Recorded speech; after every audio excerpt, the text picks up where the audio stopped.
Hello learners, welcome to my channel enlighten knowledge. आज हम पढ़ने जा रहे हैं थ्योरी ऑफ डिमांड, मांग का नियम। ये फर्स्ट लेक्चर है थ्योरी ऑफ डिमांड का, जिसमें हम मीनिंग पढ़ेंगे डिमांड का और डिफरेंट इकोनॉमिस्ट ने इसको कैसे डिफाइन किया है वो स्टडी करेंगे। तो आइए शुरू करते हैं। Meaning of demand. डिमांड के मीनिंग के बारे में पता होने से पहले आपको ये पता होना चाहिए कि डिज़ायर एंड वांट का क्या मतलब होता है, क्योंकि एज इन ऑर्डिनरी टर्म्स में हम डिज़ायर, वांट और डिमांड को एक सेम तरह ही कन्वे करते हैं कि वो लोग एक क्या है, सेम मीनिंग ही कन्वे कर रहे हैं। लेकिन इकोनॉमिक्स में क्या होता है, ये टर्म्स हैं, इनके डिफरेंट डिफरेंट मीनिंग्स होते हैं, सेपरेट मीनिंग्स होते हैं। जैसे ये देखिए, डिमांड में क्या आ जाता है, price, place and period of time. Demand in तीनों चीज़ों का एक कॉम्बिनेशन होता है। अब देखिए डिज़ायर क्या है। Desire is a wishful thinking. Desire क्या है, हमारे जिस मन की इच्छा है कि हम लोग किसी चीज़ को खरीदने का डिज़ायर रखते हैं, इच्छा रखते हैं। If you have a desire to buy a colour TV, अगर आप कलर टीवी खरीदना चाहते हो लेकिन आपके पास उस टीवी को खरीदने के लिए मनी ही नहीं है, तो ये क्या हो गया, ये डिज़ायर आपकी एक विशफुल थिंकिंग है। आप जिस चीज़ के बारे में सोच रहे हो लेकिन इसको खरीद नहीं पा रहे हो क्योंकि आपके पास उतना पैसा ही नहीं है उसको खरीदने के लिए, तो ये आपकी डिमांड नहीं होगी, ये जस्ट आपकी एक विशफुल थिंकिंग है। तो नेक्स्ट है वांट। अब देखिए आपके पास पैसा भी है, यू हैव इनफ मनी, लेकिन उस पैसे से आप लोग क्या है, उस पैसे का जो इस्तेमाल है वो कलर टीवी को खरीदने पे स्पेंड नहीं करना चाहते हो, तो ये एक तरह की वांट हुई। अब आपके पास पैसा भी है लेकिन उस समय पे, उस पीरियड ऑफ टाइम पे आप कलर टीवी पे उस पैसे को स्पेंड नहीं करना चाहते हो, ये आपकी वांट है, ये भी आपकी डिमांड नहीं है। अब देखो डिमांड, वांट और डिज़ायर को अगर हम लोग जोड़ दें तो हमारे पास डिमांड आएगा। जैसे ये डिज़ायर तभी डिमांड बन सकती है अगर आप क्या है, कलर टीवी को ख़रीदना भी चाह रहे हो, उस प्राइस पे भी आपके पास पैसे भी हैं उसको ख़रीदने के लिए, और उस टाइम पीरियड पे भी उस चीज़ को ख़रीदना चाह रहे हो। ये डिज़ायर तब भी डिमांड बन सकती है if you are ready to buy colour TV at a given price and at a given point of time. देखिए डिमांड को डिफाइन कैसे किया गया है। Demand is defined as a quantities of product की ऐसी क्वांटिटी जो consumer is not only desiring, सिर्फ उसकी इच्छा नहीं रखता लेकिन उसको परचेज़ भी करना चाहता है और परचेज़ करता भी है, but able to purchase and also ready to purchase at given price. मतलब उस प्राइस पे वो उस चीज़ को ख़रीदना भी चाह रहा है और उस टाइम ऑफ पीरियड पे भी। मतलब क्या है, हम मार्केट में कोई चीज़ खरीदने जा रहे हैं, हमारे पास पैसा भी है, हमारा डिज़ायर भी है उस चीज़ को खरीदने के लिए, हम क्या है उस चीज़ को खरीद कर लेकर भी आते हैं उसी पीरियड ऑफ टाइम पे, उसी पॉइंट ऑफ टाइम पे, उस चीज़ को हम डिमांड कहते हैं। नेक्स्ट है कि इकोनॉमिस्ट ने डिमांड और क्वांटिटी डिमांडेड में डिफरेंस बताया है। देखिए डिमांड को वो क्या कहते हैं, ऐसी क्वांटिटीज़ जो बायर विलिंग करते हैं and able to buy at alternative prices. मतलब डिफरेंट डिफरेंट प्राइजेस पे एक कंज्यूमर कैसे अपनी डिमांड कर पा रहा है उस गिवन पीरियड ऑफ टाइम पे, उसको हम लोग डिमांड कहते हैं। लेकिन क्वांटिटी डिमांडेड क्या होता है, एक स्पेसिफिक चीज़, एक स्पेसिफिक अमाउंट। जब आप किसी चीज़ को खरीदते हैं and willing to buy, able to buy at a one price, उसी प्राइस पे, मतलब इसमें अल्टरनेटिव प्राइस की बात नहीं की गई है, इसमें एक प्राइस की बात की गई है।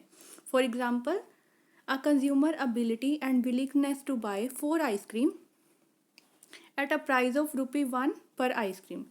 देखिए एक कंज्यूमर 4 आइसक्रीम खरीदना चाहता है, क्वांटिटी क्या हो गई 4 आइसक्रीम खरीदना चाहता है और आइसक्रीम का प्राइस क्या है, ₹1। मतलब उसके 4 रुपये लगे 4 आइसक्रीम खरीदने पर। ये तो हम क्या है, सिर्फ एक अमाउंट की बात कर रहे हैं, एक अमाउंट का ही डिस्कस किया ना कि दैट क्वांटिटी 4 और प्राइस क्या है आइसक्रीम का, ₹1 है। मतलब ₹1 पे एक कंज्यूमर 4 आइसक्रीम खरीदना चाहता है, इसको हम लोग कहते हैं क्वांटिटी डिमांडेड। लेकिन डिमांड क्या होता है, whereas ability and willingness of the consumer to buy. देखिए अब क्या बता रहे हैं कि अबिलिटी है एक कंज्यूमर की या विलिंगनेस है टू बाय 4 आइसक्रीम एंड ₹1, कि कंज्यूमर जब प्राइस ₹1 था आइसक्रीम का तो वो 4 आइसक्रीम खरीदना चाह रहा था। जब रुपीज़ क्या हो गए 2 रुपीज़ की एक आइसक्रीम होगी तो वो 3 आइसक्रीम खरीदना चाह रहा है। जब ₹3 पर आइसक्रीम हो गया तो वो 2 खरीदना चाह रहा है। मतलब अल्टरनेटिव प्राइजेस की बात की गई है। अब कंज्यूमर के बिहेवियर की बात की गई है, इट स्टडीज कंज्यूमर बिहेवियर। उस चीज़ को हम लोग कहते हैं डिमांड। मतलब अल्टरनेटिव प्राइजेस पे एक कंज्यूमर कैसे रिएक्ट कर रहा है, किस किस प्राइस पे कैसे क्वांटिटी खरीद रहा है, उसको हम लोग डिमांड कहते हैं। लेकिन क्वांटिटी डिमांडेड है एक स्पेसिफिक अमाउंट और वन प्राइस। लाइक 1 रुपये था, मैंने 4 आइसक्रीम खरीदी, that is my quantity demanded. और किसी प्राइस की हम लोगों ने इसमें बात ही नहीं की है। नेक्स्ट है, डिफरेंट इकोनॉमिस्ट ने डिमांड को कैसे डिफाइन किया है। In the words of Ferguson कहते हैं कि demand refers to quantities of commodity जो कि कंज्यूमर एबल भी है और willing to buy at each possible price. कितना भी प्राइस हो उस प्राइस पे वो कंज्यूमर उस चीज़ को खरीदना चाह रहा है at given period of time. Other things being equal का यहाँ क्या मतलब है, जो बाकी डिटर्मिनेंट्स हैं डिमांड के वो इक्वल रहते हैं। बाकी डिटर्मिनेंट्स हम नेक्स्ट लेक्चर में भी स्टडी करेंगे कि डिमांड को और कौन कौन से डिटर्मिनेंट्स इफेक्ट करते हैं प्राइस के अलावा भी। देखिए B.R. शिलर ने क्या बताया है, डिमांड एक एबिलिटी है and willingness to buy specific quantity, कोई क्वांटिटी खरीदनी गुड की at alternative prices, different prices पे और at a given time period. Ceteris paribus का यही मतलब है, other things being equal. Next है आपका, यहाँ से क्या पता लगता है इन डेफिनेशंस के कि 5 कॉन्स्टेंट्स होते हैं डिमांड के। डिमांड को पूरा करने वाले, डिमांड को बताने वाले 5 कॉन्स्टेंट्स होते हैं। फर्स्ट है desire of a thing, desire for a thing. एक चीज़ को खरीदने की पहले तो इच्छा व्यक्त करना, डिज़ायर होना। Money to satisfy the desire, अब इच्छा पूरी करने के लिए मनी भी हो। विलिंगनेस टू स्पेंड मनी, अब उस चीज़ पे आप लोग मनी भी स्पेंड करना चाह रहे हो।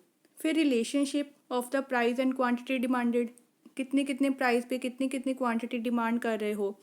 And relationship of time and quantity of the commodity demanded, मतलब कौन कौन से टाइम ऑफ पीरियड पे आप लोग क्वांटिटी को डिमांड कर रहे हो।